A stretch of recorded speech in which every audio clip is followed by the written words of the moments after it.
as I was saying, so we've got the Skool platform. We have this platform where I put up our classes, Hmm. put up the information, and I record a video of me explaining day by day what people are doing. Okay.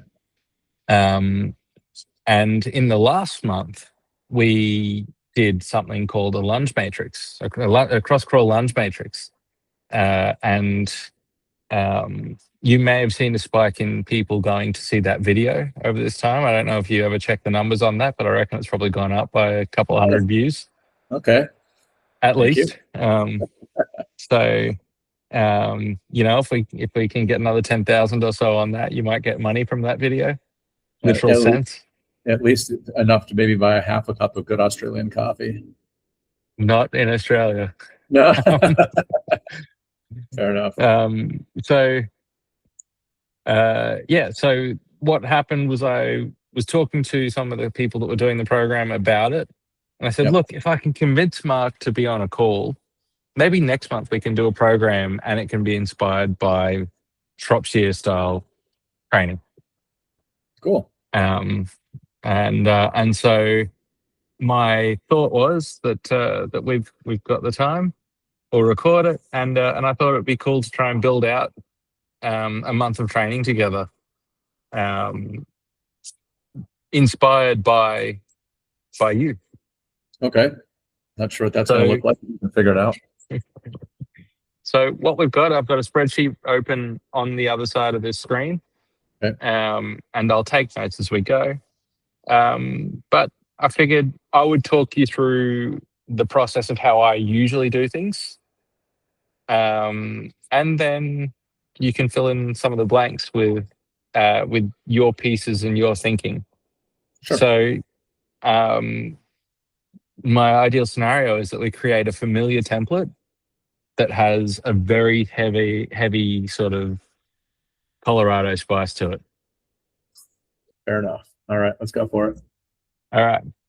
So at the start of any given month, I usually decide on what my primary movements are going to be. So in the last month, our key focus was Jeff Newport's Wolf complex from more kettlebell muscle. Yep. So it's essentially a squat program where occasionally you get to clean and press. And so I had 3 days where we did the Wolf, and I had 3 days where we did things that allowed people to actively recover from the Wolf. Okay. Carries, crawls, hanging pull-ups, rows, and lunge matrix, elevated rolls, all that sort of thing. All the good stuff. Yeah. Yeah. So my thought would be for this month, initially I'd been thinking one-arm push-ups would be the way that I'd build it. Mm-hmm. But given that you're going to be the primary chef in this kitchen, okay, if you were to pick a horizontal push and pull to build the month around, what are some that excite you? Horizontal push and pull. I mean, so first thing that comes to mind that I like to do, sorry, I kind of have to look off into the distance to think, because I'm taken with your attractiveness and I get distracted. Yeah. So, well, you look very philosophical as you drift off into the. I mean, I like doing offset chest presses. It's Yep. everything feels great. It just links a bunch of stuff together. You get a nice little muscular truss between your hip, your opposite side obliques, and the working arm. So like if it's my left arm, boom, boom, boom, down through here, back of you, front of you, and all that stuff. And plus you get to rotate a little bit with it, which I enjoy. And I think something that people that are desk bound, which I am unfortunately a little bit more desk bound than I have been in the past, adding a little bit of rotational component is always good. I like that. And if I was going to choose a horizontal pull, I always enjoy pulling a sled with a rope, or if I don't have a rope, hooking up a TRX to some chain. If I don't have a sled hookup, which I don't have right now, but so what I tend to do is I'll hook up a bunch of heavy chains and loop it through and just use a TRX handle, and I'll squat down and just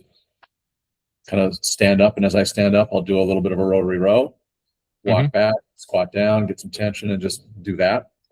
So I enjoy stuff like that. If you know, you can always go back. You can do like, bird dog rows and one arm chest presses, or whatever you want to do, or Hindu push-ups. But I kind of tend to gravitate towards those things because I do enjoy the load, the external load of a kettlebell or a barbell or a dumbbell. That and you can definitely do all three of those things with an offset press, barbell, dumbbell, or kettlebell. The chains and the sled.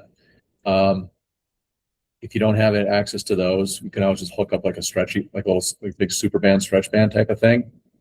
Well, we've got about 150 kilos of chain here, give or take. So 330 odd pounds. That's more than enough. Yeah. So I reckon, would you, I'll usually have 3 days a week of whatever our primary focus is.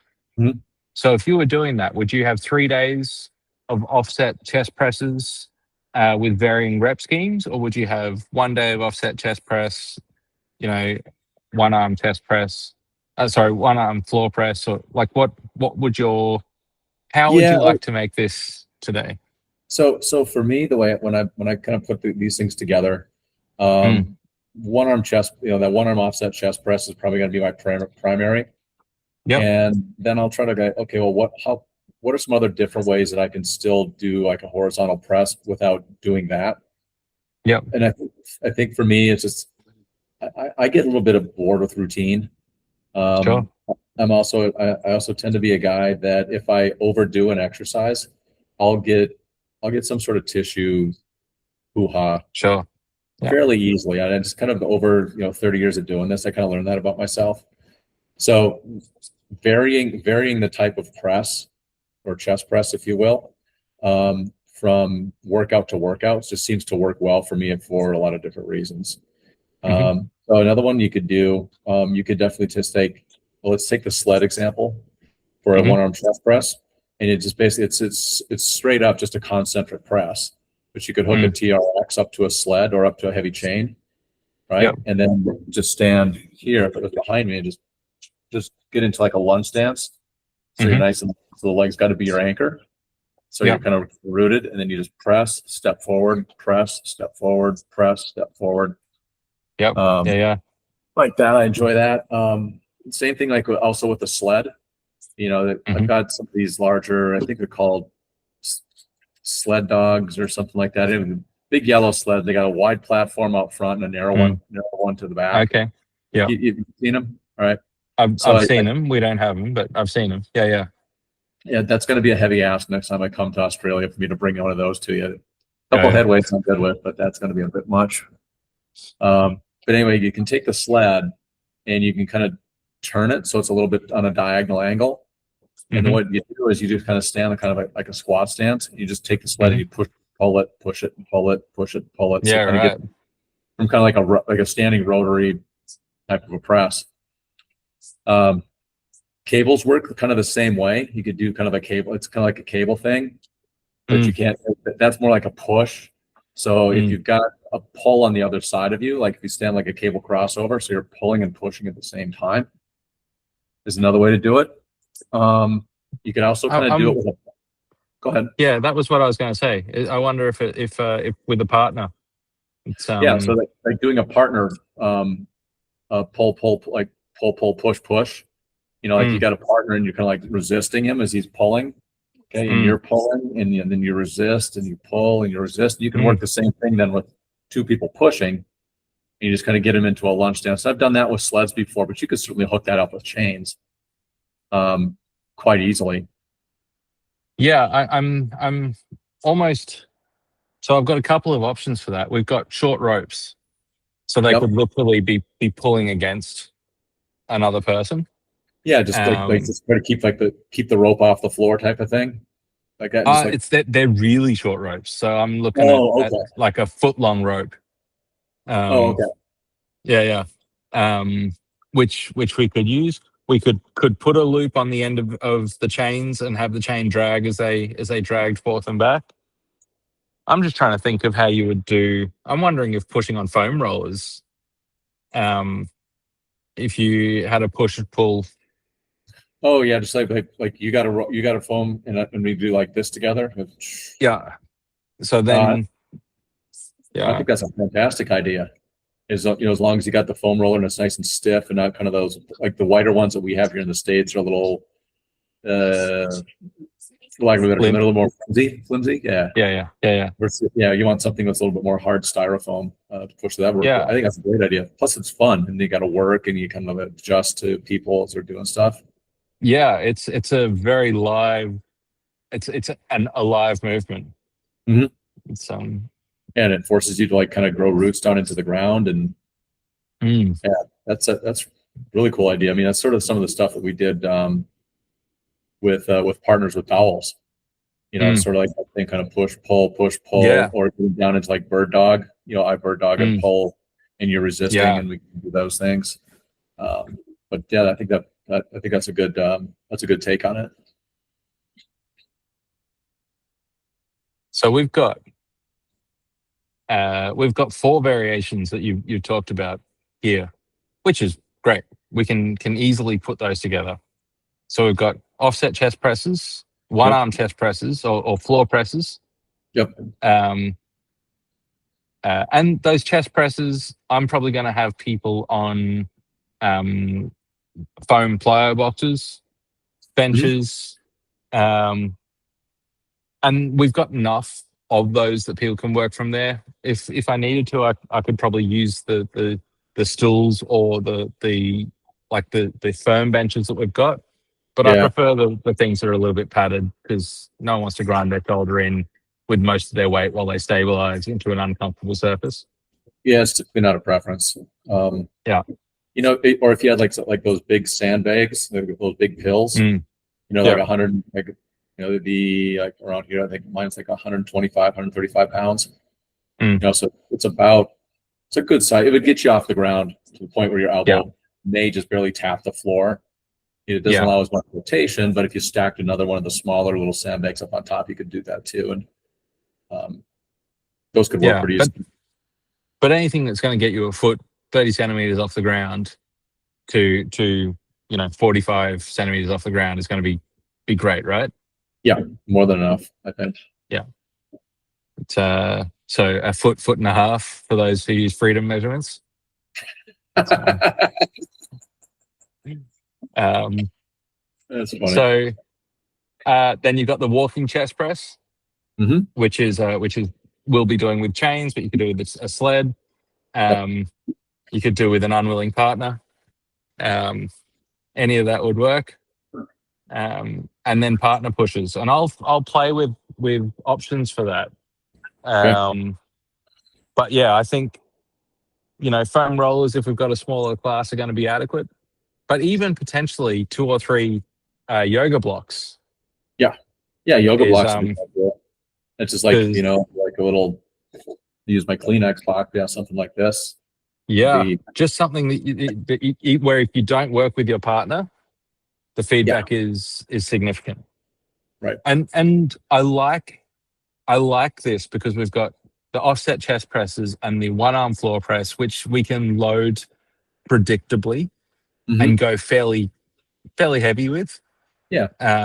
It's not going to be your max bench press numbers, but it's going to you're not going to feel like you're not using, certainly for those offset chest presses, you're going to feel like the load is adequate because your chassis is being maximally tested, right? 100%. Yeah,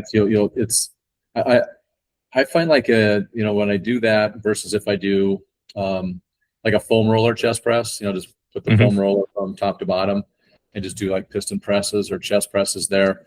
The load there is a little bit more predictable, through the chest and triceps and anterior delts and stuff like that. You take you take an implement away and it's like one arm. Okay, you got to stabilize a little bit more. But when you throw everything off, when you get rid of that support for the spine of the roller, and now you make the musculature of the posterior chain basically become your support system. I mean, it's just a big bang for the buck.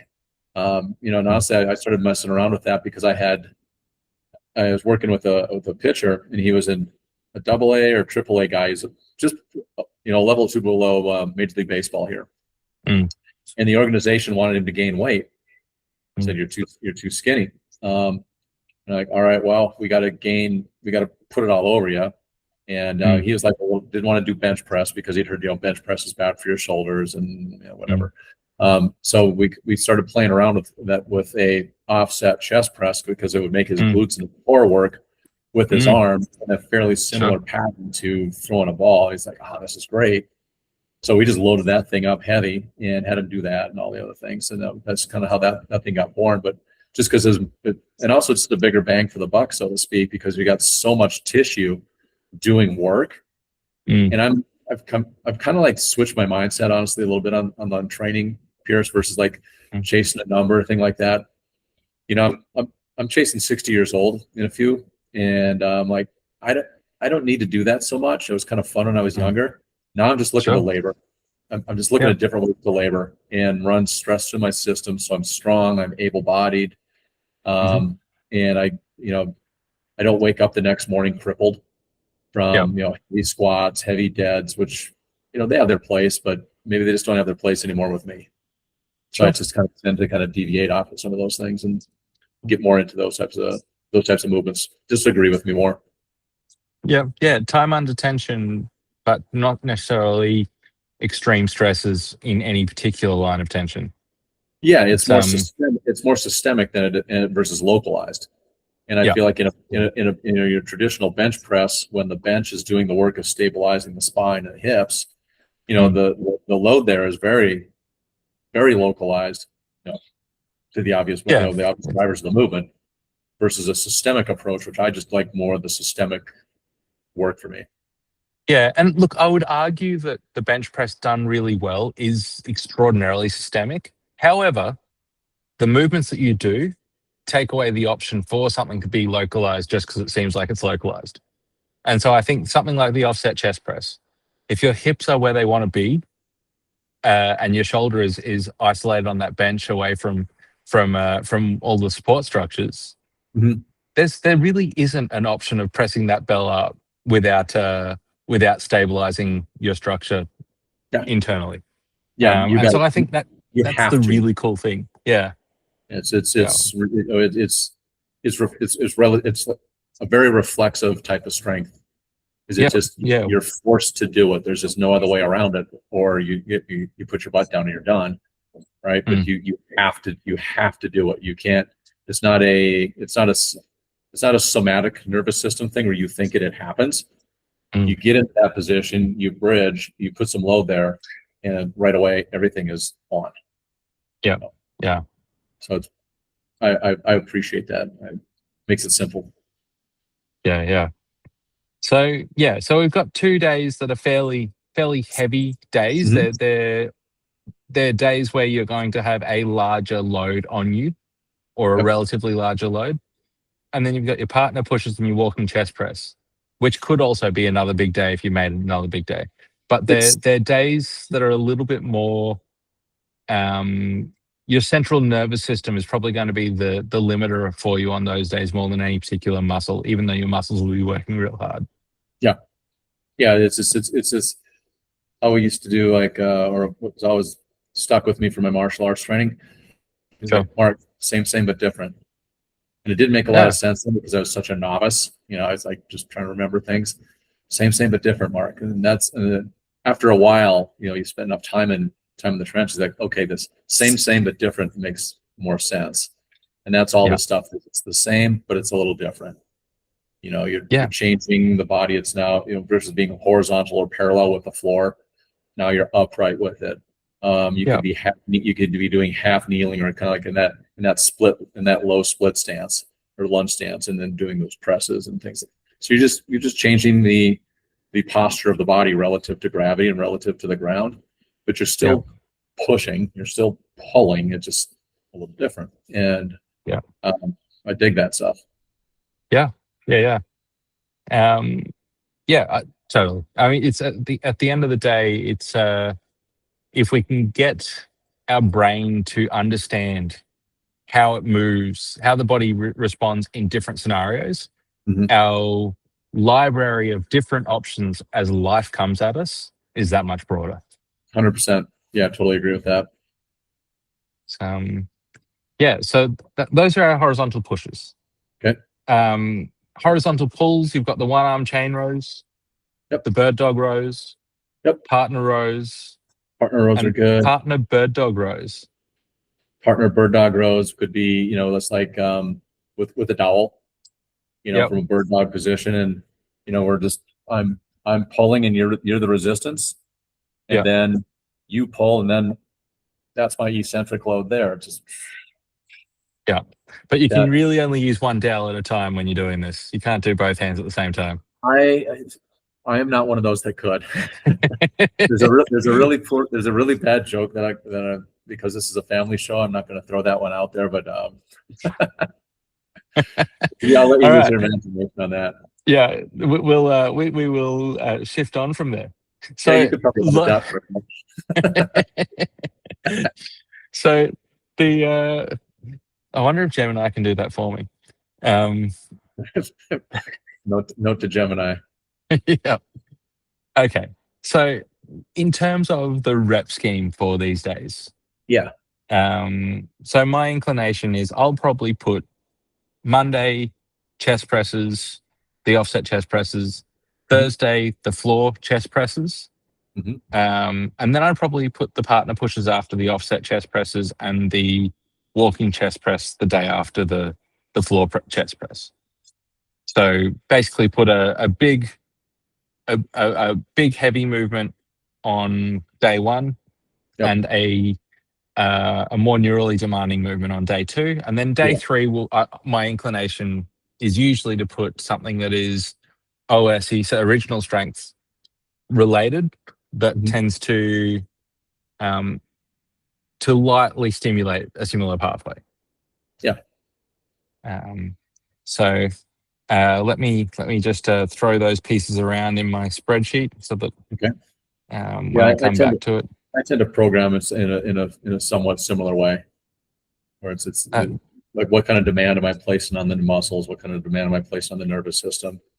It's Yeah. like, how metabolically challenging is this going to be? All that stuff. All right. So, and then for the pull, we've got the chain rows, the bird dog rows, the partner rows, and the bird dog rows with the dowel. Yep. My inclination is that the one arm chain rows and the bird dog rows with the dowel are going to be the heavy days for those, because those are both pretty adequate behaviors. Mm-hmm. And so alongside then the bird dog rows, and that's with a kettlebell. That's a bird dog rowing it straight back, just with in that sort of shape. Is that what you're imagining for the bird dog rows? So yeah, I guess like when I program a bird dog row for me, I'm usually up on a bench, right? So I got a bench of some sort, so I'm elevated. So, and that's necessary so the dumbbell can kind of hang. Right? It's not Sure. the ground doesn't interfere with it. And I'll usually, if you can imagine, we're sort of straight ahead, like this notepad is the bench. I'll be towards the front of it and a little offset that way. And then the dumbbell will hang here freely. So I've got more room this way versus when parallel with the bench. Sometimes the bench and the dumbbell will compete for space. Sure. So if I'm So your contralateral limbs are centered on the bench. Yeah, I would be there kind of like this. If I'm the 10, and then I'm pulling over here from this side, and then my left leg is kicking back. I just do bird dog row that way. You could also do a kind of like a bird dog row from like a single leg stance position, sort of like kind of like an SL, like a single leg deadlift in a row, and just kind of sit there and sit in that posture. And then it's almost like you cross crawl when you row, like you bring the elbow and the knee kind of close together, and then pull and kick out that way. I've played around with them. They're fairly fatiguing, and there's a definite balance element to it.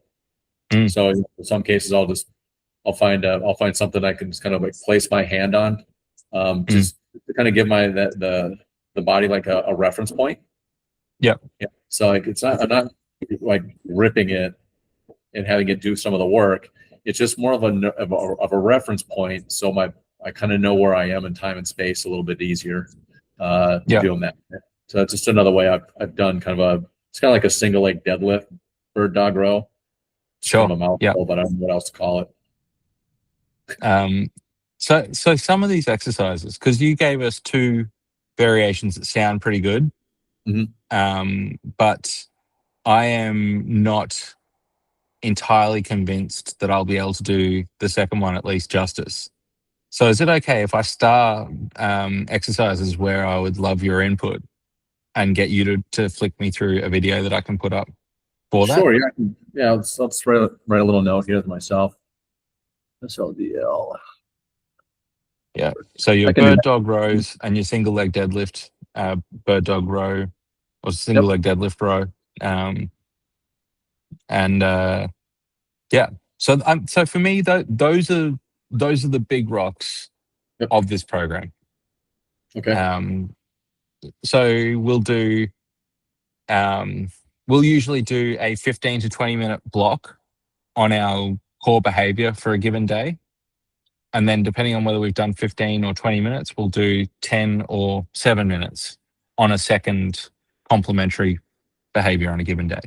Okay. Yeah. So a little chaser. Yeah. So if I had a session where I was doing offset chest presses, what would you use as a rep range, or what would be the weight of bell that you would typically use for something like that? For offset chest press, rep ranges is going to sort of vary based on what I'm kind of like what am I emphasizing on that given day. But usually I tend to be a little heavier on that, and I'll be in the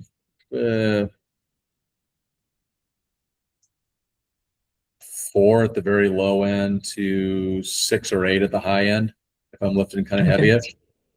So you'd use maybe a 12 rep max and then work in that sort of range? And then just 10 to 12 rep max. Cut the number in half. So if it's a 12 rep max, I'm doing 6. If it's a 10 rep max, I'm going to do 5, 4 or 5-ish. And honestly, sometimes I'll just base it on repetition speed. Given a weight, like if I go, okay, and I'll always try to press fast. Once I understand the movement, I'll press quickly. With a controlled lowering. So it's nothing spastic. It's purposely fast, or the intention is fast. And if I'm starting to slow down, or if I that last one was a little bit more of a grind than I wanted to, I'll just park it then and I'm done. Because for me, I always want to press for speed and for power, so that not only the load, but my rate of force development is also a concern for me. So, as an older gentleman, we tend to lose power and fast twitch muscles a little faster. So I always try to train for power, for speed, pretty much on everything I do. It's just, the caveat there is when it makes sense. Certainly there's some exercises where it doesn't make sense to do that, and I couldn't list them all. But you know yourself, and know what you're good at, know where you probably shouldn't be doing those things. But I try to press fast on those things. So as a chaser for stuff like that, honestly, what I'll do sometimes is just because I have access to a sled, because I went out and I joined a big box gym, which is a complete another subject. We could talk about that forever, because that's been an education, my friend. Holy cats! I'm sure.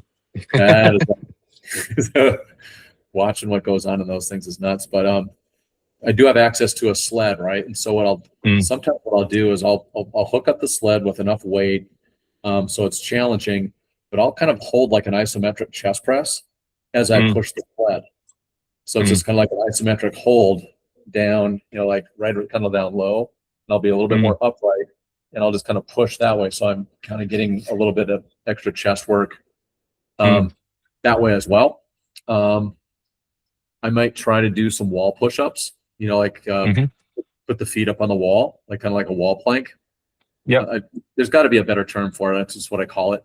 And then I'll do some, Like a wall supported yeah, push up. yeah, where the feet are on the wall, about a Yeah. foot and a half off the ground, and hold Yeah. there and just do some super slow push-ups. Yeah. Yeah. I'm not super strong in those movements, so it doesn't take me long to get worn out.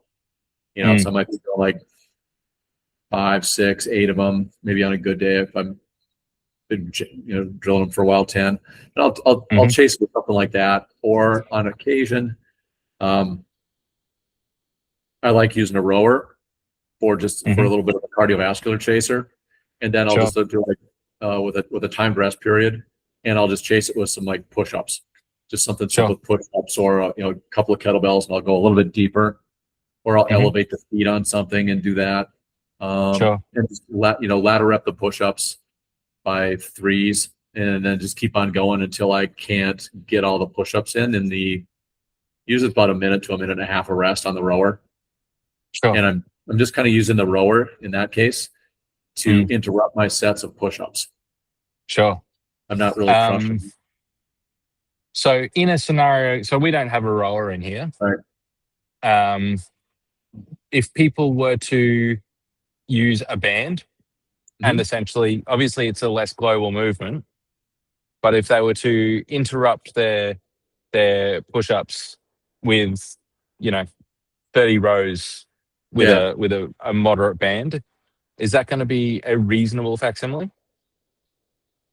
Um, I I, mean, I if you were doing a standing movement, yeah, I see where you're going with it. I don't think so. I think you're going to wear out a little faster on the yeah, pulls okay, because, like on a rower, most of the work of the rower, for me at least, is done by my legs. sure. I'm pushing, and then as I'm pulling, I'm kind of engaged with the lats. I'll pull, but it's the chain and the fan. I kind of got them going with the rower, and the arms are kind of a finisher for me. What So about a what about I a might do commando crawl? swings. A what? Swings? Yeah. What about a commando crawl? Um, Oh yeah. So you're kind of like or like a yeah. like strength crawl or something like that. Mm, Yeah, that could be something you could do as a simple chaser. mm. Um, just do It's something. still a Just do bit a crawl. pushy, even though like the stabilizing arm, even though you're pulling, it's still doing a bit of groundwork there. But Mhm. swings works for us. Yeah, Um, this never happens in a big box gym. The rowers being occupied because nobody uses rowers, nobody uses sure. ski machines, nobody uses fan bikes, and nobody uses kettlebells. So those are always available to me. Yeah. Um, but yes, so you could do swings in a push-up ladder. Say Mm, make it like like a light bell, and mm, do like say it's a 30-second swing, because a lot of times what I'll do on the rower is there'll be 30 seconds of work and 90 seconds of rest, and during the mm, 90 seconds is when I'll start laddering my push-ups, or some days I'll just go, I'm going to do 10 push-ups, 15 push-ups. It's never the same, but mm, so if I was going to do kind of like light work with a kettlebell, for me I'd probably, for 30 seconds, if I want to do more push-ups, I'm probably going to use a 16 or a 20, something I mm. know I can handle, easy. It'll keep the heart rate elevated.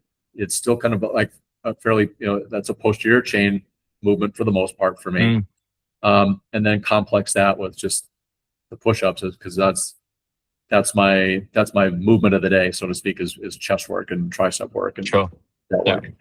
And so I think swings and push-ups could work fine, or The swings and other mm, the other thought that I had was Dan John's humane burpees. I'm unfamiliar. Ah, well, you should rectify that. Um, so Human burpees. Dan John has the humane burpees, and he's put out different rep schemes over the years. But I think it's usually something like 10 swings at 10 squats. Um, 10 swings, 10 squats, and a plank or push-ups.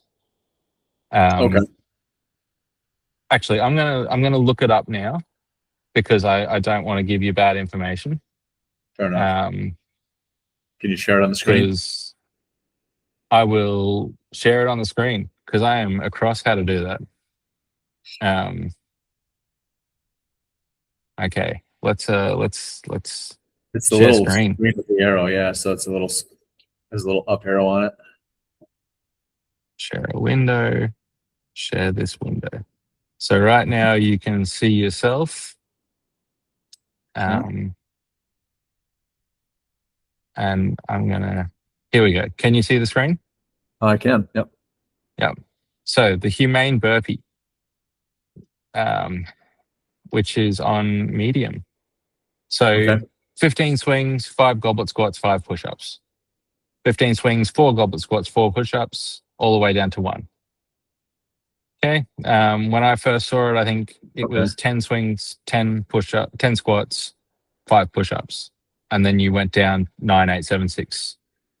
Got it. Which was 55 squats and 100 swings at the time.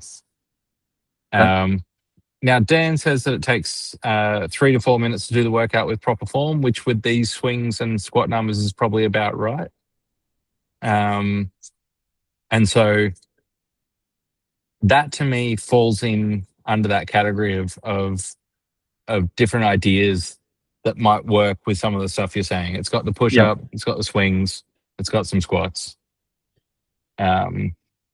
So if we were to use that on the back end of one of the days, I think that would make sense. It seems to make sense to me too. The other thought that I had, so you're talking about the sled and driving the sled. Now, I don't know if you remember, I feel like Cody made it to your workshop. Cody Brisley is a guy who's he's now living on the Gold Coast, but at that time he was in Newcastle, and he has the Still Strong system. So he's got the isometric straps that have just a little bit of give in them. I did. Yes. Yeah. I remember him now. Yeah. Very cool system. Very hard to find information on it. Hopefully that will change. So, but my thought is we don't have an area for us to like send our sled at the moment. Mm-hmm. But we do have a bunch of these straps. If I was to hook a strap like that against a post, lock my rib cage down, drive my chest forward, and then do a march, essentially do an isoconic into that position. Mm-hmm. So march against that strap, which can take probably almost as much as the post can when you're pulling it in the wrong direction to what it's designed to support. That would be a reasonable variable of your sled. Yeah, awesome. Yeah, I think that's a great idea. You could do the same thing maybe with even the TRX if you didn't have that. It's just the TRX is to give it that little bit of give that what he's going to give you, which is kind of cool because it kind of like, okay, I got to keep pushing because it pushes back into you. Yeah, it's Cody when he ran the seminar here was talking about that there's certain receptors in our body where when we push against something and it gives us nothing, our body just shuts off. It doesn't use its full force. When we push against something and we feel it yield, it allows our body to more effectively access resources because it feels like it's not it feels like there's a possibility of success in this path. Mm-hmm. And so in using a strap, using a TRX, using something that has a bit of give, as we do it, I think we're going to get better outcomes to go along with it. So obviously with a sled, you get that because something actually moves. Yes. But I think that the strap as a facsimile of it that I can get, potentially 5 people doing at the same time,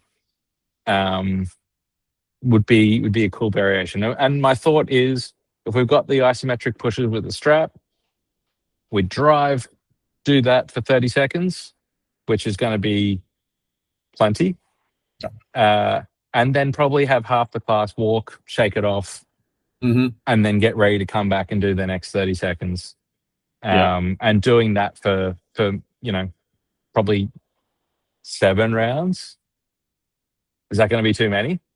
No, I don't think so. I mean, 10 rounds. Yes, 10 rounds. 10 rounds. Yep. Yeah, that's kind of my go-to. Like when I've got the roar. or even when I don't, and there's a kettlebell and I'm just doing it at home, out in the back porch.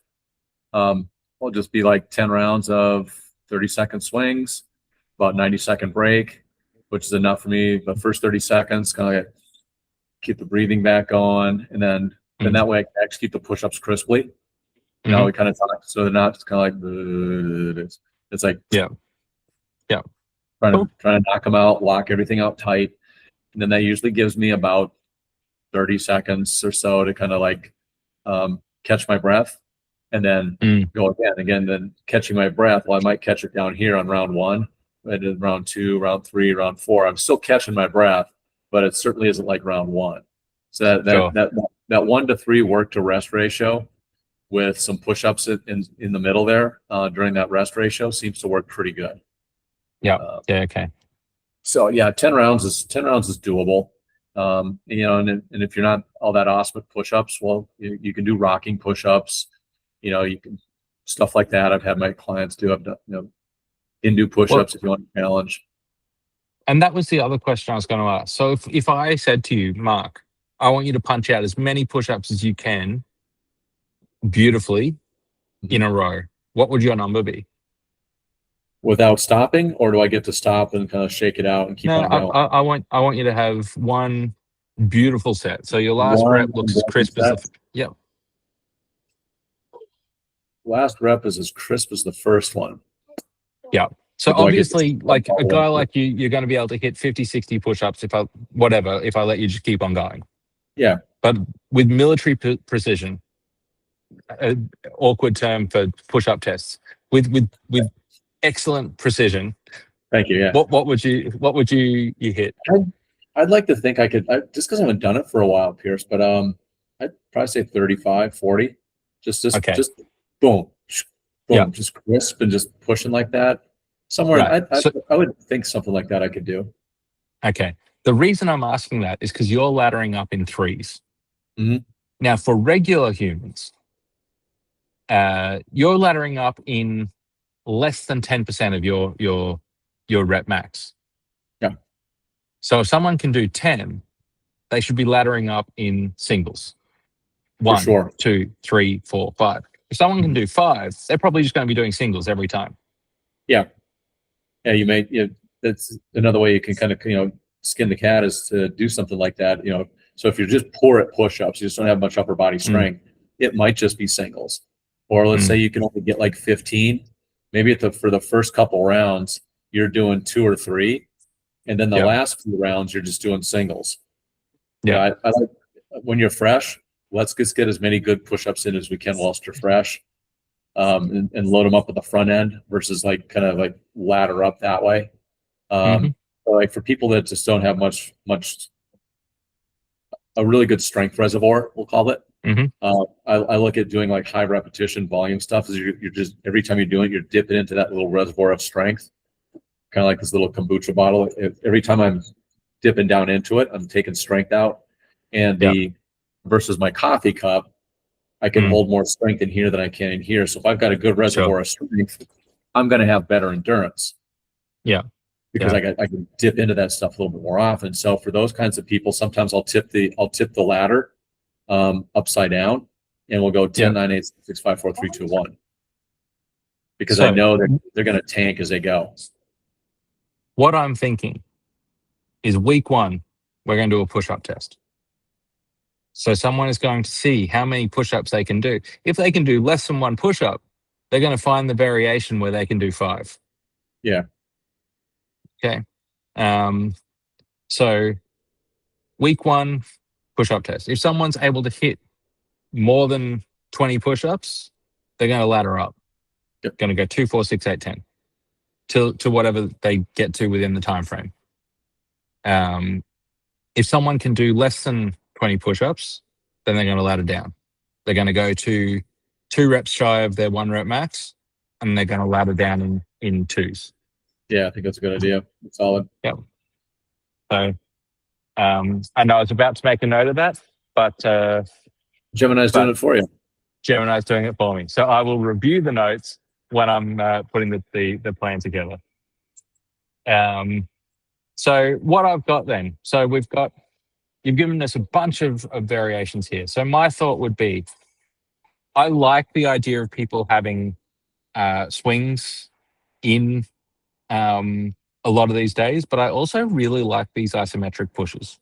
I think think it's a good idea. I think that's going to be pretty great. So the way that I'm thinking that I'm going to shake it out is on the heavy days, on the offset chest press, on the one arm floor press, we're going to have those isometric pushes afterwards. So they're going to be memorable events. And on the other days, we're going to have the swing and push up combos to finish things off. Because there are days where there might be a little bit more in the tank to actually get crisp push-ups done. Yeah, so that fatigue from day 1 or 2 might be kind of chasing them to the end of the week. So I think you throw something a little bit easier at the end of the week. It still provides a good training stimulus, and it's a little bit different.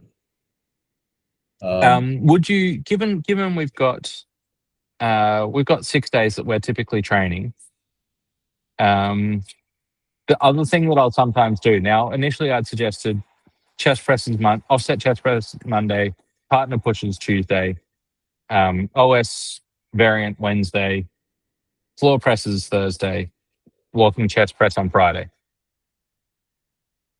Would you pull that walking chest press for Saturday so that we have a day of rest in between, so that given that's our focus? For me, I would, yeah. Okay. Yeah, well, let's do that. I tend to hit a movement pattern probably 2 or 3 times a week. Yeah. I'm okay at overhead pressing. So that might be the only thing where it's a little bit different. I can do that 3 or 4 days a week and get away with it, as long as I'm changing the type of overhead stuff I'm doing. So it may be like a snatch, and then it's a slow lower, and then so I count that as I'm doing something over my head, and sure. And then it might be like a barbell complex, like deadlifts, bent over rows, a clean, and a press of the barbell. It may be I also might throw, because this is what I like to do. I kind of like to do the higher intensity stuff. Use a ski machine, and then do kind of like a partial squat in combination with like a cheat curl. So I'm just gonna quickly pull the dumbbells to my chest or as I stand, and then rapidly press them over my head. So I'm kind of swinging the dumbbell. It's kind of like a dumbbell clean from the outside. Sure. Like Mike Marley used to swing. Yeah. Yeah. Something like that. And so because it's different, it's faster. I'm getting it up there in different ways with different implements. Maybe it's a side press. I don't know if you saw Tim. I stole this from Tim, but it's kind of like his rotary side press, which is kind of a hybrid between like a side press and a bent press, where it's just kind of like the circular. Like, how does he do it? Kind of like it's almost like a little circular. Oh yeah. Like this, and he's gonna turn and do those. Those feel really good. I really have a blast with those. I feel like with a lightweight bottoms up, that would be a really rich behavior. Bottoms up would be a great one. Do some bottoms up presses with them. It's obviously a very moderate bell. You wouldn't want to use a bell that you need full tension for, because rotating through full tension is not a great life choice. No, it's not. So let me share the screen with you as I have it structured at the moment. Okay. Because you're about to fill in some of the extra days. Okay. So you can now see this window. Let me make it the whole window. So now you only need that much. All right. So now you can see that whole block of information there. What sort of rep range should we do for the bird dog rows? sets of 3, sets of 5? For that, if we're coming off kind of that heavier offset chest press, I'm probably Well, gonna. I've got the chain rows on the back of the offset chest presses. Let me put the days up Okay. here so it's more obvious what I'm thinking of. Okay. Oh, so just made my screen a little bigger too, so I could see it. Okay. Yeah. So Monday, Tuesday. Gotcha. Yeah, I'd go heavy on that one too. I'd probably say use a similar weight as I am for my offset chest press, and then keep it in that same range. Okay. Because you're doing like a 10 to 12 RM, and we said we're gonna do 4 to 6, 5 to 6 reps, using that 10 to 12 rep max. So I'm probably going to use a very similar loading schedule for that, because it's just an opposite pattern. But I gotta basically brace and stabilize here, so there's a little bit of a residual work on Monday's work, but it's not much. We're just going to like slow the path. It's not going to slow me down doing bird dog rows, but they'll still be there. So I think we can safely go heavy there on those things. It occurs to me as well, sorry, just looking at this, because we've got the partner pushes in a class setting, I can't really expect them to then work on a different schedule when it comes to the bird dog rows. So I think I'm going to take those the Dowel and chuck that there. So even though I like it less as a pairing with the partner pushes, I like that you're going to have your partner built into that whole setup. So you'll do you'll do pushing with the yoga blocks first, and then you come back and you'll be able to work with the Dowel. Yeah. So basically, you and your buddy are going through the whole thing together. Yeah. So trading off that. Actually, that said, we've got the partner rows where we are rowing against them. That probably works even better because it's a little bit less demanding than the bird dog rows with the Dowel. So that allows the bird dog rows with the Dowel to be our big activity on that day. And I'm almost thinking that for the Saturday, rather than alternating between walking chest press and the partner bird dog rows, I'll probably put a 10-minute block of walking chest press, followed by a 10-minute block of partner bird dog rows. And you just rest as you need to in either of those. You walk through. That allows me to split my class in 2. And so you kind of we'll do it. Yeah. So half the class will start off with the walking chest press. Half the class will start off with the partner bird dog rows, and then they'll switch, and then they'll all get the joy of humane burpees together at the end. Yeah, because that's something you don't really necessarily need a partner for, and that's easy enough. I mean, you could make it that way if you wanted to. I can see it. You do 15 swings, I do 15 swings. You do 5 squats, I do 5 squats. You do a push up, I do a push up. We start back over again. We could do it that way. We've got plenty of bells. We'd probably all do it as a class at the timing of the instructor for that one. It would be a glorious bonding activity. That makes sense to me. And then on the Monday, we've got the offset chest presses, the one-arm chain rows, and I'd be doing that as a pairing.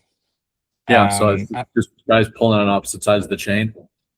No, the one-arm chain rows are going to be walking backwards, doing a full rotation. So you just got that's squat to stand in rotary row. That's right. Squat, rotary row. Yeah. One arm squat to rotary chain row. There we go. Yeah. Clarification. And as my insurance broker always tells me, specific is terrific. Specific. So one arm squat to rotary chain rows, and I'm going to get people to go up and back so that they can use both hands. So you go up, back. We're going to find that we have some issues with the amount of time that it takes to do the offset chest presses versus the chain drags. But how heavy should those chain rows be, do you reckon? I mean, you got a little bit of a friction element, but I know you have a rubberized surface in your facility. That's right. So like it's going to be different from what I used to have when I had turf, because the turf was, depending upon where the how the turf laid a little bit. Yeah. If I'm pulling against the nap of the turf, there's a little bit more. If I'm pulling with it, it's a little bit less. So that played a role in it. But when I was doing those, I had two, I think my chains were like 95 pounds each. And I would string two of them together. So right. it was roughly 200 pounds. So you're looking at what's that, like 80 kilos. Yeah. Yeah. Something like that. Yeah. So it is 90 kilos. So you could, I would probably start there and then just see what it felt like. I mean, you got a month. Yeah. And if you need some more loads, hook a kettlebell on the end of the chain. Sure. And that's what I'm thinking is given that we're going to have people that range from being almost as strong as what you are to people who are brand new to strength training, who have a couple of less reps on record. Mm-hmm.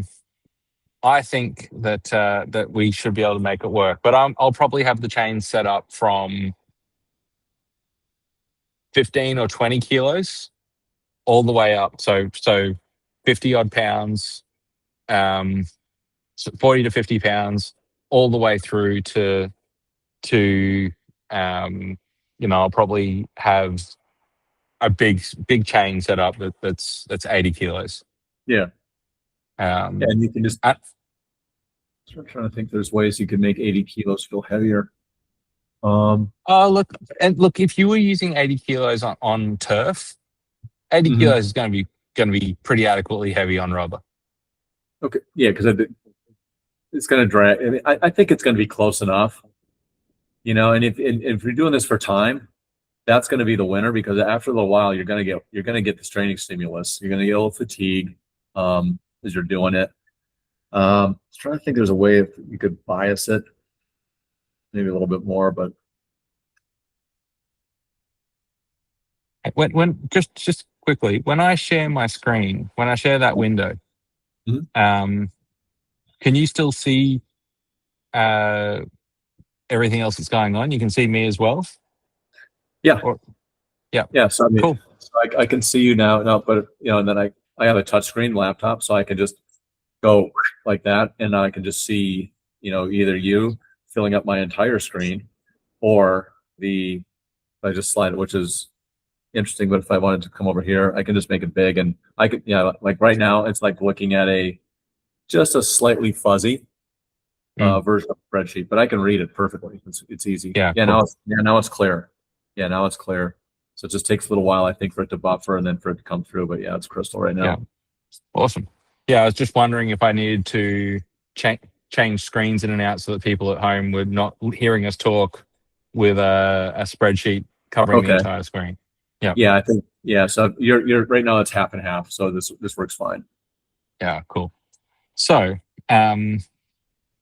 we've got that. We've got the rotary rows, and we're gonna work between 15 kilos and 80 kilos, going up and back. Yeah. And that whole block, given that you've said that the isometric pushes with the strap should be about 10 minutes of work, because we've got 30 seconds on, 30 seconds off, give or take. Yep. That whole block is probably going to have to be limited to 15 minutes in a 30-minute class. Yeah, because your block will work there in the isometric marching. You're doing that for 30 seconds, like that, and then I would. Yeah, so when I do those, I usually just put a time limit of 10, 15 minutes, depending on what I got to get home and make dinner, or my enthusiasm for training that day. Sure. And then but typically it's 10 minutes, and I'll get what I can get in 10. Mm. So like for this with the isometric push-up, I mean, you can load that push-up super, super heavy, which kind of replicates like a heavy sled that I would push. Yeah. And I'm pushing, I don't know, it's about 225 pounds on the sled. So it's not terribly heavy, but the turf that I'm pushing on is pretty grabby. So there's a lot of friction on the sled. And I kind of got to get pretty low on it because it's a sled on parallel runners versus having a wider footprint.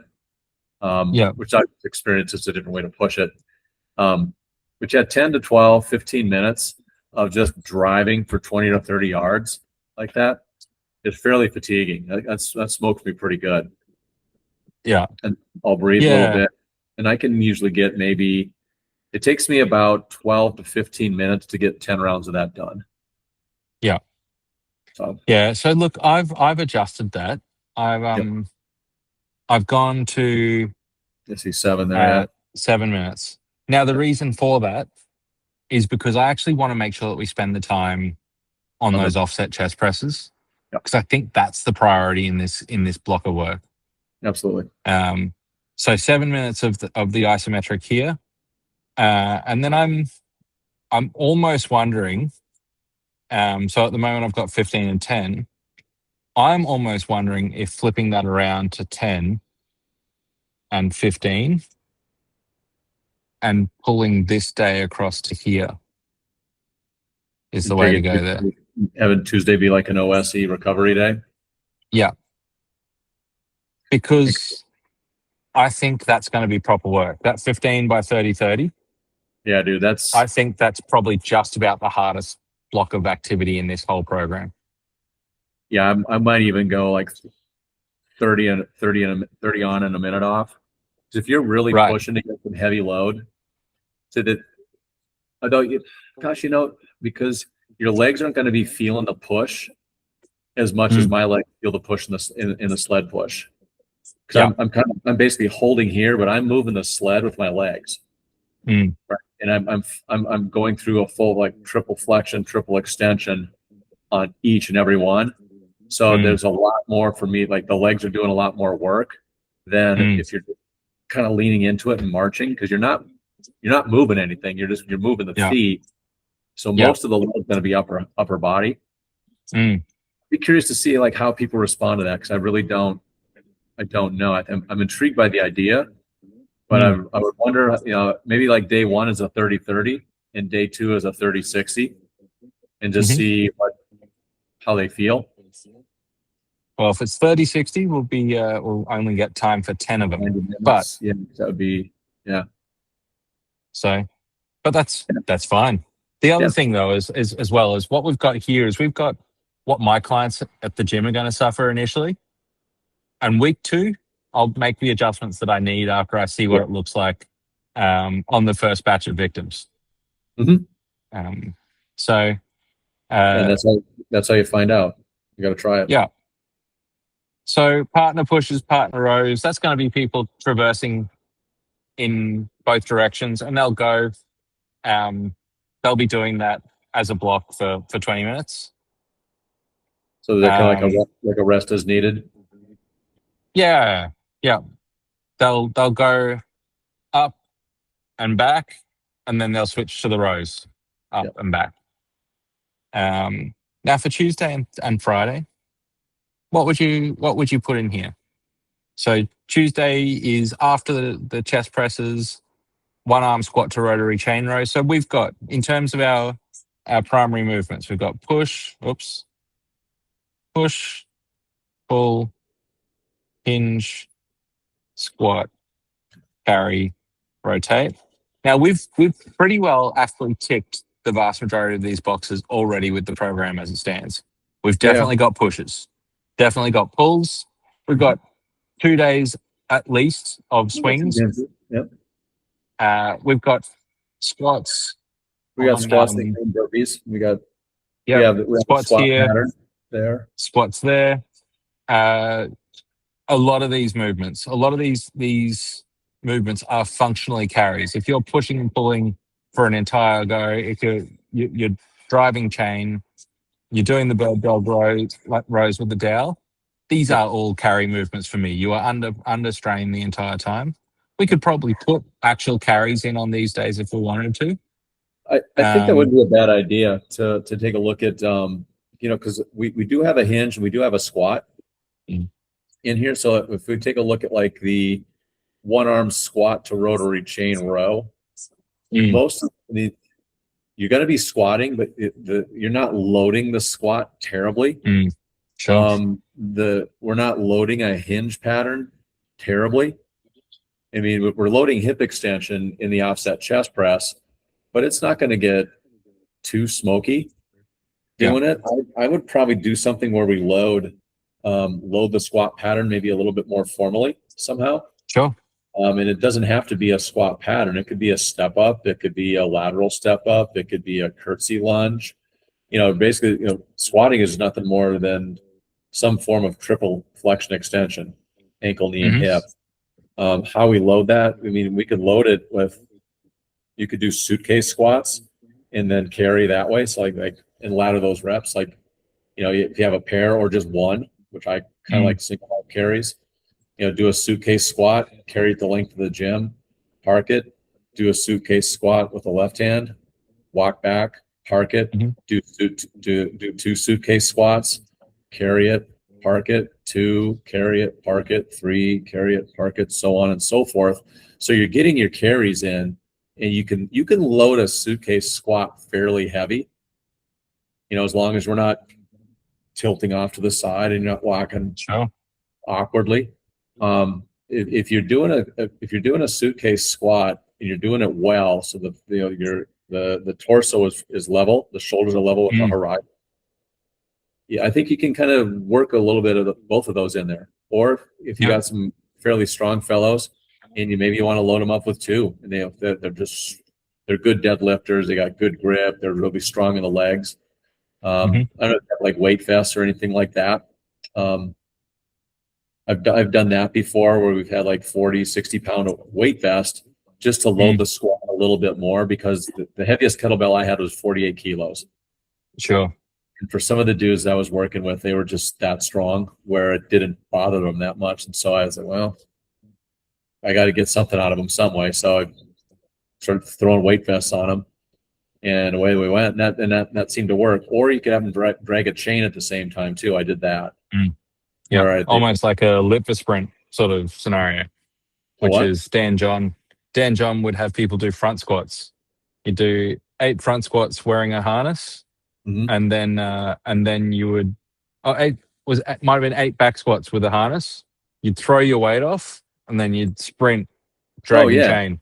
Yeah. So almost that sort of scenario. Yeah. So there's this.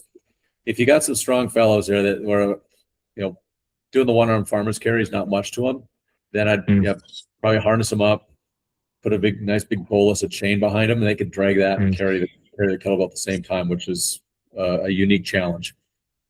Yeah, you know what? We've got a 92 kilo kettlebell and we've got farmer's bars. You got enough.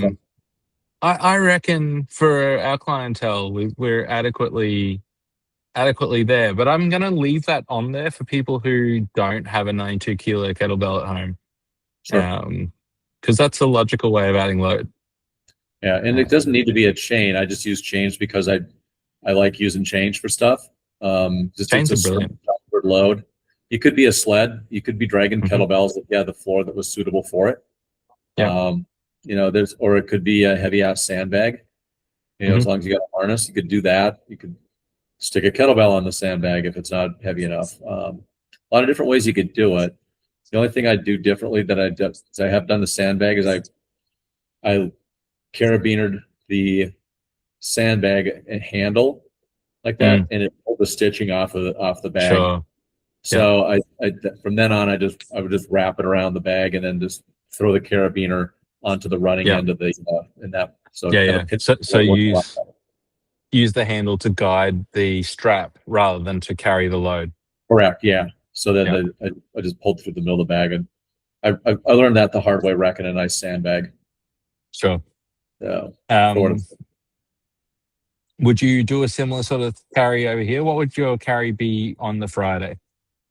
How about we could just do like front squat, rack carry. Mm-hmm. Yep. Yeah. You could get there a lot of different ways for your front squat. If you want to be more metabolically active, and you've got the kettlebell skills for it, double snatch down into a rack. Mm-hmm. Kangaroos bouncing around there, or some sort of venomous snake, or is it one of your daughters? My dog is can you hear the dog barking in the background?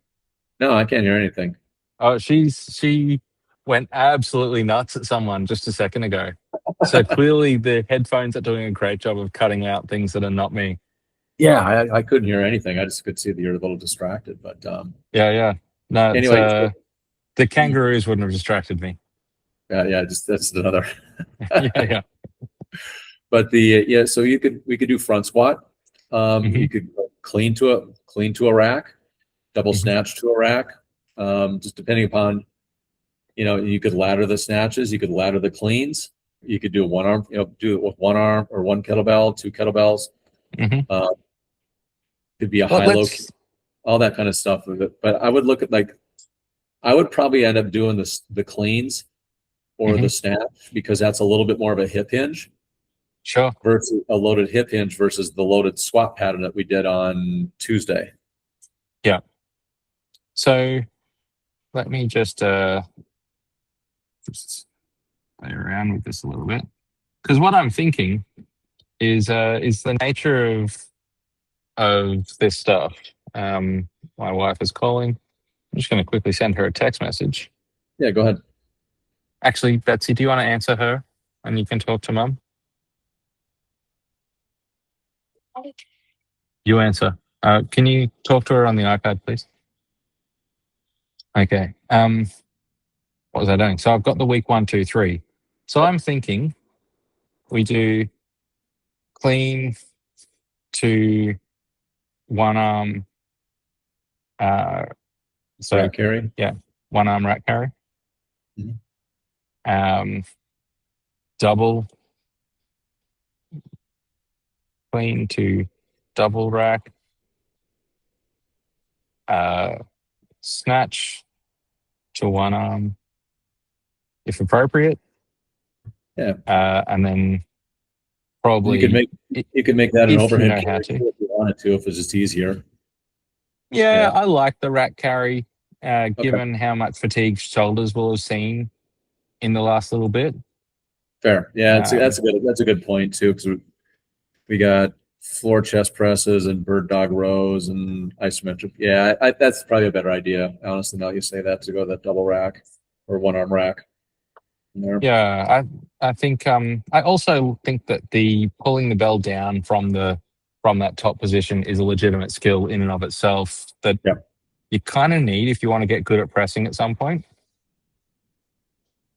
So the next thing we've got is I usually like to make sure we've got some sort of overhead hang or pull in our programs. Mm-hmm. This is our last opportunity to put something like that. We've got these two spaces to fill. Okay. And so what would you put into those slots that remain? So we got a suitcase. So we got a pull out of there with this farmer's carrying the squat. We're gonna be doing some hanging type of stuff. Mm-hmm. Simple straight up dead hangs are for like 30 seconds, or it can be fairly challenging for some people. 30 seconds to 40, to 45.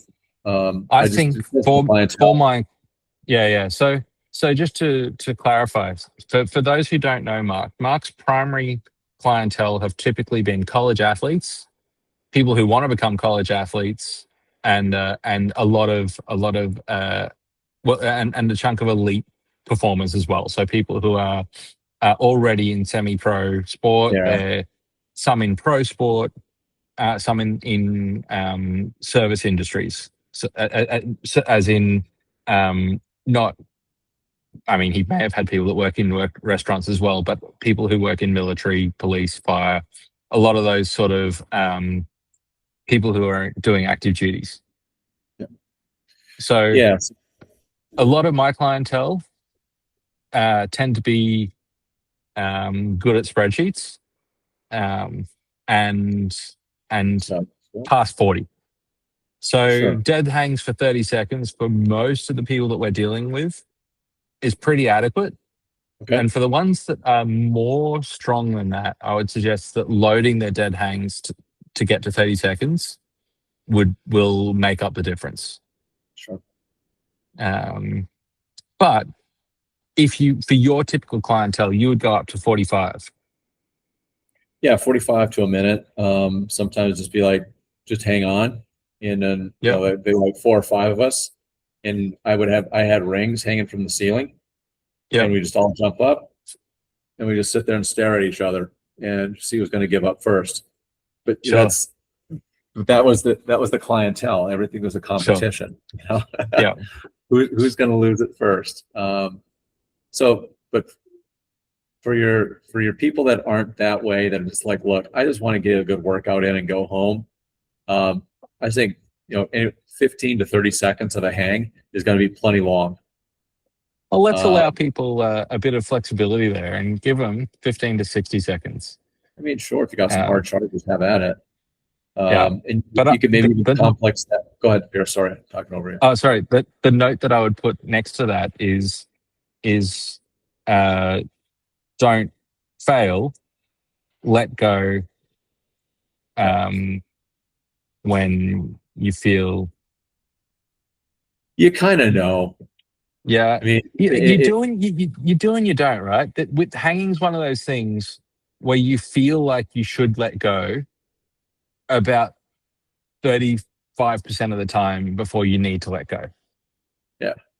So maybe it's don't fail, let go 10 seconds after you feel like you need to let go, or like you want to let go. If you're sitting here like that and the fingers are starting to peel away, that's a pretty good sign that you're about cooked. Yeah. That's like when the fingers start to peel off like this, and you're like, you can't squeeze grip here anymore, and you don't have that good fist, and it's like pulling off the ring or you start hanging like this, and like, all right, you're about done. Unless you're like Alex Honnold or something like that, which none of us are, then it's time to just let go, land safely, call it a good day. And we would honestly, Pierce, on those kind of days, from the hangs, I had some rings that were a little bit lower to the floor, and we would just do like a complementary ring support that way. So you just it's like gymnastics ring support, and just get up and just hold and lock yourself in. Yeah. So I had in that case, I looked at it like I've got force, like pulling on the arm that way, and then when I'm doing ring support, I have force and load going up through the body up into the arm that way. So I've got kind of one that wants to open me and one that wants to kind of close, like compress the joint, versus one that wants to open all the joints. So I just go back and forth with those sometimes, like, hang for 30 to 60 seconds, ring support for 30 to 60 seconds, hang, and just go back and forth for 4 or 5 rounds of that. Okay. Doing those types of things. You could also, if you got some guys that want an extra challenge from the dead hangs, instead of just dead hanging here,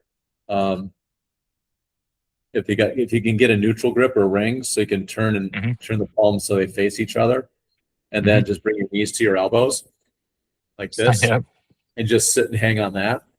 So that's a pretty rough isometric pull through here.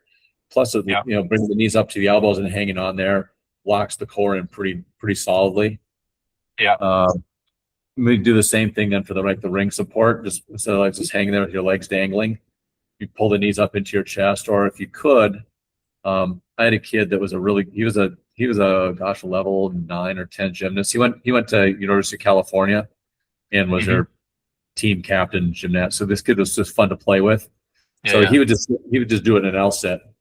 Sure. All right. And I'd have to put light sandbags on his lap or something like that to get his fatigue level caught up to everybody else. It's just different ways that you can load these guys with different, varying abilities. Dead hangs, 15 to 60 seconds. Don't fail. If whatever time you're aiming for, if you feel your fingers start to peel, give up before you're forced to give up. Yep. Or as the Russians would say, go to refusal. So when you feel your fingers peel, refuse to continue, because Yes. you are in charge. Yeah. And then ring support. I've suggested parallettes as well, depending on the person. But just that downward pressure. So someone forcing into the ground and getting the opposite force out of themselves to the hang. Yep. And they can do that with their feet on the ground. They can do that with their feet hanging. And then obviously short lever, knees to the chest, long lever, L-sit. Yep. If you're Alex Salkin, you can do a V-sit while you're hanging out there if you think that's a cool thing to do. You can do it with one hand. You wedge your fingers into something. Yeah. That's crazy. That's right. Yeah. Hold on with two fingers while you do your V-sit. Yeah. Did you see him when he did his nonsense when he was in Taiwan climbing that building? I didn't. Oh, I didn't. I was, yeah. I have a healthy respect for heights, and watched him do some of this stuff where he's just like kind of grabbing on, like going like this, and just kind of like grabbing on and hanging on with one hand, and then casually like leaning down, getting some chalk, and putting the other hand, waving at people, taking his picture when he's 800-900 feet off the ground. No, thank you. Look, I have an unhealthy respect for heights, so there's no chance that I'd be doing that. Oh yeah, but there was times there when I was watching it, and I was like, "Oh my God, stop it!" I couldn't do it, but it's like not luck. But anyway, so we got that stuff going on here. Would you replicate that over on the Friday? Something like it, we could. I don't think I'd do the exact same thing, but there's ways we could do it. I mean, you could use it like instead of like a dead hang coming from the horizontal, if you could do it from more like the vertical, which is a dead hang, you could do it from the horizontal. And if you've got a TRX or some sort of ring support system up against a wall, put the feet on the wall or walk the feet up and hold. Or if you don't have that, you've got to, if it's like hanging down from like say like a rig or a squat rack, you could elevate your feet on a bench like that. So you're basically just gonna, like, this is your body and you're holding on here. You could just sit there and do it. You could do a dead hang that way. If that's too easy, then you can invert the feet a little bit more. So you're basically at a decline, hold in that particular fashion. And you could also ring support the same way. You just basically ring support from the front leaning rest position or the push-up plank. Okay. Yeah. So forward ring support. Yeah. A TRX or rings will work. I like those because there's a modicum of instability. But definitely, parallettes would work fine. Kettlebells would work fine. If you had power blocks, or hex dumbbells, those would work fine too. I would possibly put some of my more mature age clients onto a box for that, so that they were doing a front support, but on an entirely stable surface. Sure. And then graduate from there to a more demanding variation, like the rings. Like, I don't use kettlebells for a lot of front support stuff because I think the negative outcome attached to that bell slipping is meaningful enough to not want to happen in the gym. But I might do it for myself. Fair. Yeah, I mean, you're a skilled practitioner and you know where you are. The only time I would use a kettlebell for something like that, Piers, is when I'm going to use a pair of 48s or 44s or something that has a fatter, bigger base to it. Sure. I don't feel comfortable using like 10 or 8 kilos, and the base is too narrow, and the zone of it becomes unforgiving. If you mess up just a little bit, you're gone. If it's a larger kettlebell with a bigger base, I'm a little bit more comfortable with it. But yeah, I share the same concerns, and so it's kind of like know your clients. Know your client. Do they pay attention? Are they proprioceptively inept? If they are, then that's not a good use of that tool for them. You got to find something else. Yeah.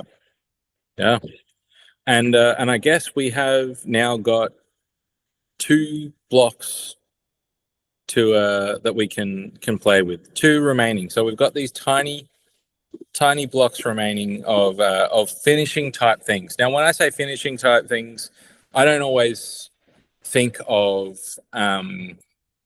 things that are hard. Sometimes they're just things that are necessary. So you can do the heartbeat type stuff because you know, one of the benefits of getting you to help program this month is you are so different in how you train to what I am, that my clients and the people that use this program are going to get a wonderfully different stimulus from it. Fair.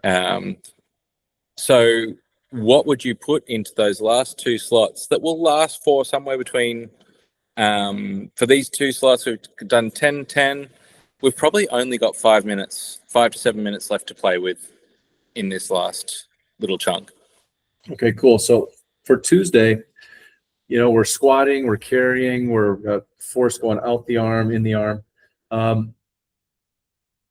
We can kind of honor that little that's the squatting that we're doing, but we could do like, say, kind of like a single leg squat, not like a pistol squat, but more like kind of like an air squat. The leg kind of hangs off the floor like a Lego squat, but you'd squat down until you couldn't squat down any further, right? And then you go find the floor with your hands, and then still just being on the one leg only, do a hand walkout.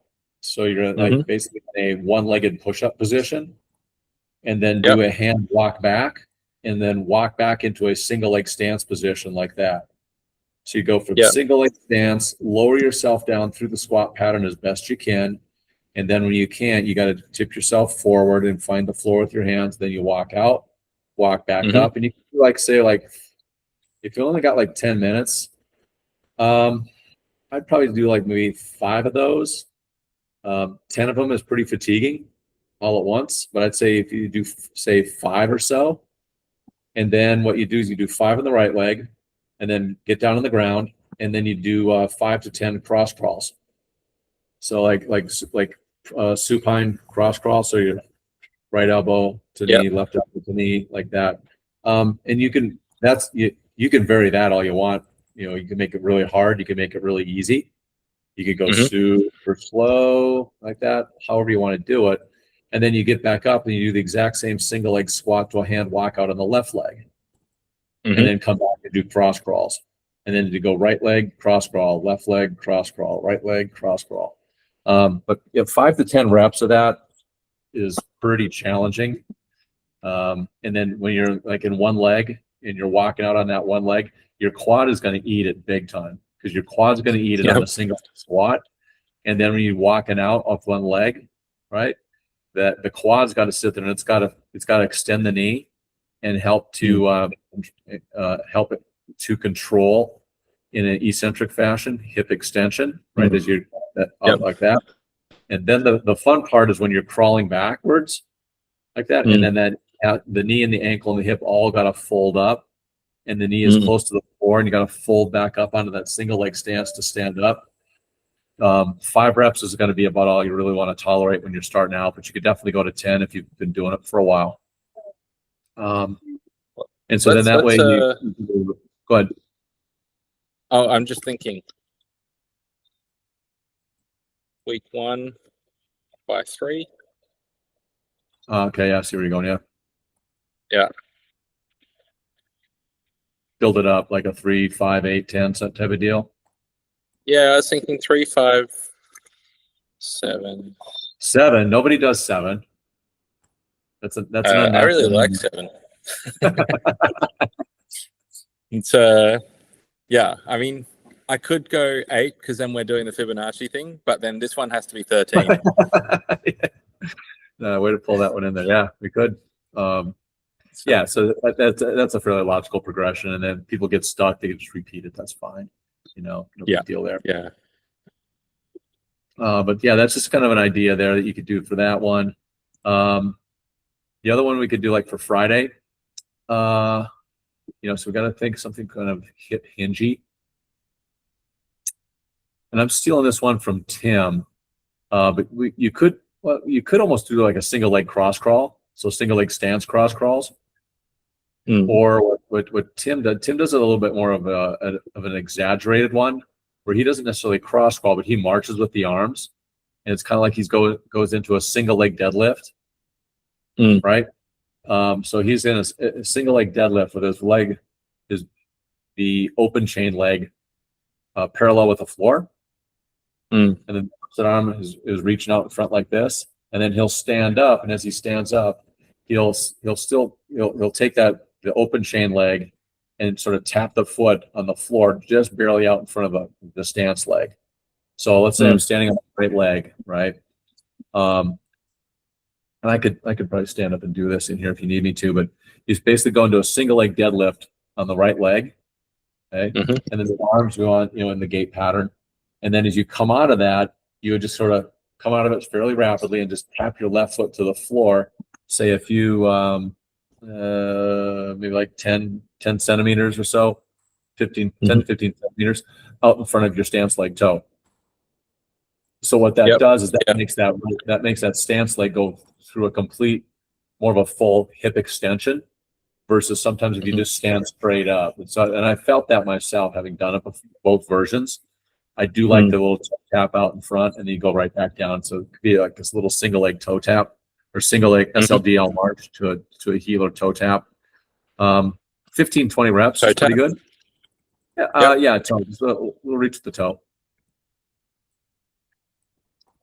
And then change sides. So you do 15. Yeah, 15 to 20. Wow.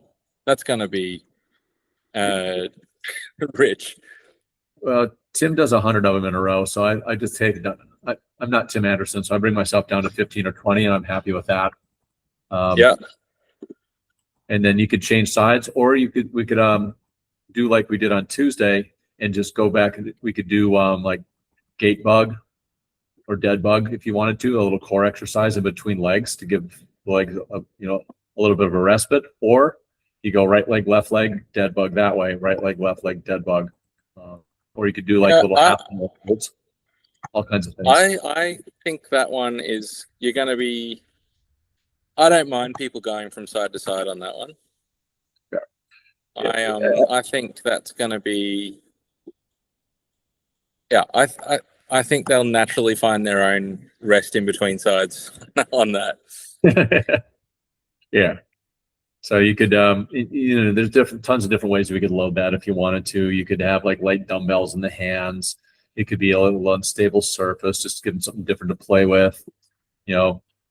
Close an eye, all that kind of stuff. You're more or less just challenging with balance. I almost think we start off with 15 to 20 reps in week 1, and then by week 3, because people hopefully have an idea of where they're at, they just see how many reps they can do on their non-dominant side, or whichever side they've found easier, and then they match it on the other side, and they do that for the time, aiming to get to a Tim Anderson-esque 100. Yeah, that's a robust number of those. If you're hitting 50 each side in week 4, I reckon you're off to the races. And look, one thing to note is I've written a 4-week block here. Yep. There's every chance that people get 3 weeks into this and say, this is fantastic, let's keep doing it. So I'll spread this out to 6. I'll add extra value into it. I'll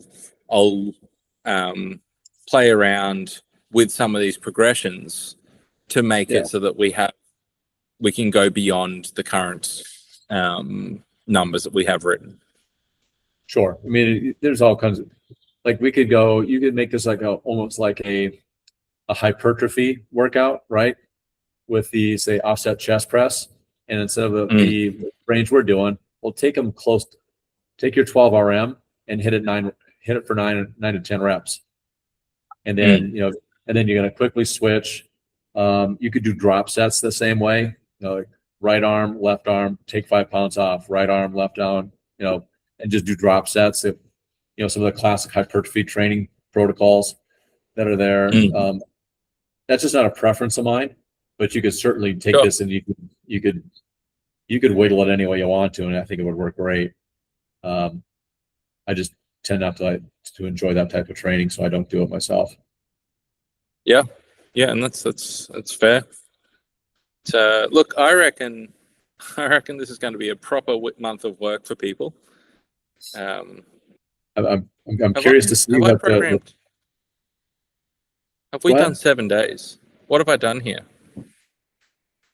Oh, well, you got a Monday. Well, wait. So oh no. So you got Monday as far as on a push and pull. Yeah. So you just got to move everything over a little bit. I was like, how did I do that? There we go. So thanks, Mark. Talk me off the ledge. We're good. It's like, no, I don't think we did. So you had faith in yourself, even if there was no proof that I wasn't a moron. All right. So yeah, we got a good 6-day block, man. Well, look, I'll send that over to you. You'll have a copy of it as well.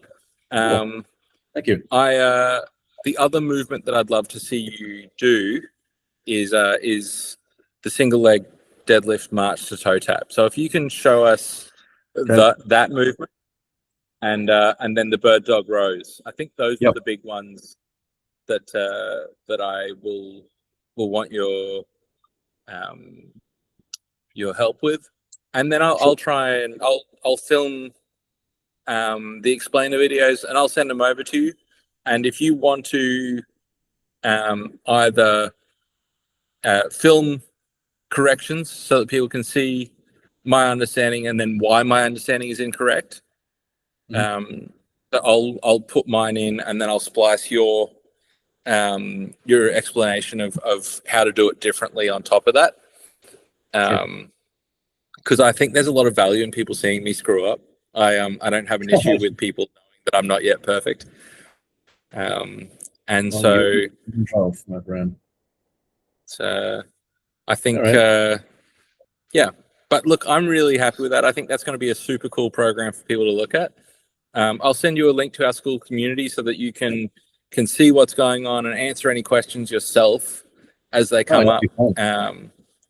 And yeah, I'm really grateful for your input and yeah. Do you have any products that you have out at the moment in case people want to see more of your work? I mean, I've got some stuff through OSI. Tim's gym in North Carolina. So I've got a couple of products on there. One's called Build Your Body, which is basically just basically a fat loss, muscle gaining program. I've got one of those in there. I've got one called Fatal Finishers, which is basically what it is. It's just metabolic work. And I'm not going to tell any lies here. I enjoy that kind of stuff, and not a lot of people do. It's not a hot sell, but I like it. So it was like, I think that was during COVID. Danny and Tim were like, what do you like doing? Let's put it into a program. Like, okay, well, I like doing this stuff. And it's like, I think maybe 2 programs sold. They're quite challenging. They're not a ton of fun. So if you're into self-loathing, that's probably the stuff for you. You can do that. Those are the 2 things I've got through OSI that you can get. And then Tim and Chip and I also put together something called OS Performance, which is available through the Original Strength website. And it's a 1 day, I think it's like an 8 to 10 hour. I might be stretching it out a little bit, maybe like 6 to 8 hours, because I know Tim doesn't like to go that long. 6 to 8 hours of Tim and Chip and myself kind of dissecting how we look at human performance from an athletic bend, which kind of is a complement to the book that we wrote, OS Performance. So those are available through the OS website, and I think the book is you can get that through on Amazon. This OS Performance, Original Strength Performance. Awesome. Well, thank you very much, Mark. If you can send me those links, Sure. that would be amazing as well, because I'll add those into the description for the workshop. I haven't spoken to you about this, but when Tim and Dan come out in September, we are doing something pretty cool for the OS instructors. So if you have the capacity to be available in early September,